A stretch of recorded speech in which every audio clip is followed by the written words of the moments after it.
Folks, so yesterday we celebrated the 150th anniversary of the Freedmen's Bank, which was created by President Abraham Lincoln to help freed slaves when it came to buying land and when it came to financial literacy.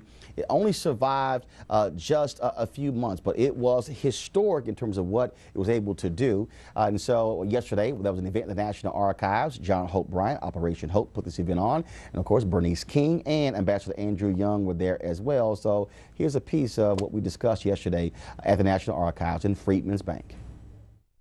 What is the most racially divided, unbanked city in America? Ferguson, Missouri. 3% white unbanked, 27% black unbanked. The most racially divided, unbanked city in America with a 6% voter turnout. So underneath all these social issues is poverty, and we're going to attack that at its root. We shouldn't limit ourselves to what white folks are still saying, because by and large, even the better ones are still thinking of the world in terms of 19th century European economics.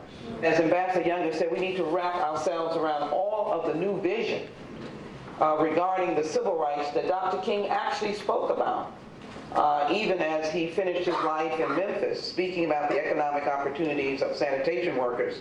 But he was headed to Washington on the Poor People's March, not to keep poor people poor, but to challenge his government of what you were going to do about wealth inequality.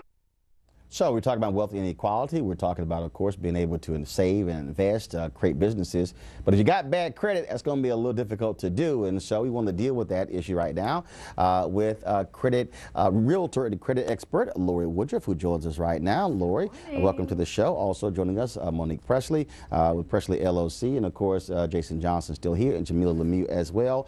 So one of the things I think a lot of folks don't realize is credit now is used for everything.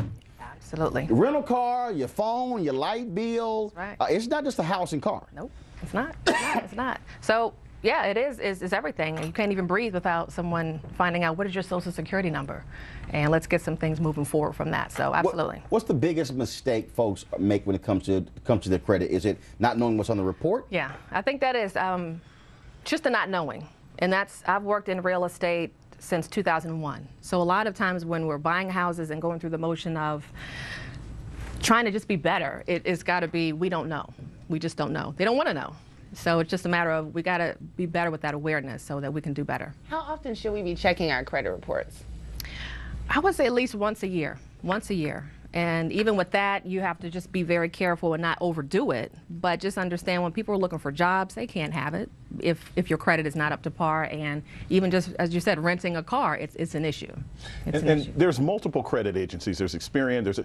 Does it matter which one you go through? Because, they're all going to try and contact you. That's one thing a lot of people find confusing. It's three agencies. You've got the three bureaus are Experian, TransUnion, and Equifax. So I was just talking with a young lady coming up here. She says, well, I haven't checked it in about 2 years, and I just want to strangle her. A lot of times it's a matter of when you're trying to purchase something, that's when, like a car, that's when it pops up. But you want to be on top of that, be very proactive so that no one's telling you what your score is prior to you getting something that you really want. So if people are looking to increase their credit score, what's the hit list? What are the things that they should attack first? If they're looking at bad debt, or if they're looking at judgments, or if they're looking at things that are paid but not paid on time, what kinds of things should they try to get off of their credit?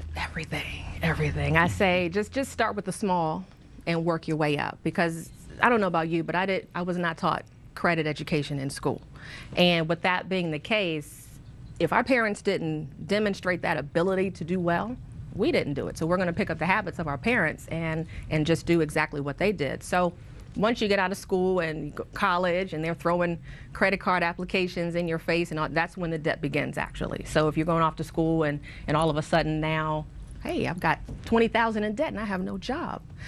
Making sure that you stay on top of just pay things down, don't exceed limits. That's pretty much the biggest thing. Here's what I don't understand in terms of this whole credit game, which just totally ticks me off.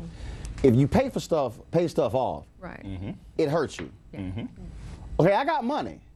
So how in the world is that hurting me? So the credit game actually is set up to force me to get credit. Right. And so if that's the case, so how do I fix that? So what kind of credit card do I get? You know, what do I do to deal with that? Because to me, it just makes no sense. As far as what kind of cards you may want to get? Yeah, because if I'm trying to increase my credit score and I'm paying all my stuff off, Right. Okay, but that's somehow hurting me. So what do I do? I mean, what do I do to increase my score? Well, if you're just getting started, let's say you're getting out of school. No, I'm saying right now. Right. No.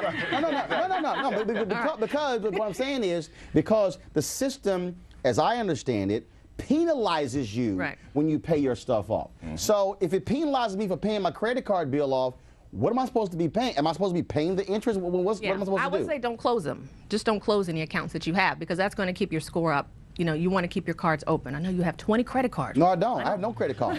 That's my whole point. I don't like credit cards, Right. but the system is forcing me to Gotta get balance credit it out. cards. Yeah, you Yes. got to balance it out because it is a game of you want to keep things in balance because when people are looking at your credit, it's a measure of where you've been, who you've paid on time. And if you haven't paid anyone on time, good luck in trying to get in credit. So here's a question, because this is something that I struck right out of grad school. I paid my whole way through school, and I didn't take out any loans. Good. So I had no credit history, because I got no credit for paying rent or anything else like that. Right. So when you're that person, how do you start to build a credit history without getting in trouble? And Because there's that's what ways happened to me. And there's ways to do that. There's now agencies that allow you to report things like your rent. You can get secured credit cards. Which so that- agency? Which one would I go to? Or does Well, there's a different agency we can talk about. Okay. That. Yeah.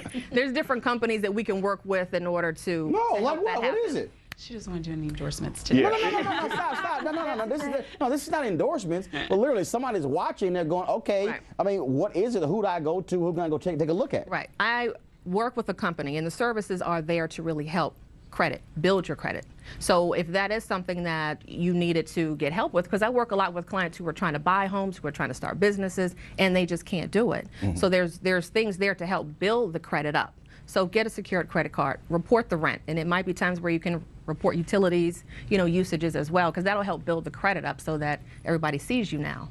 But congratulations on your So payment. what are your thoughts about cards like Serve, the new American Express, Serve Card, and other companies like that that are geared toward people who normally would not be able to get credit cards? Are those a good way to start?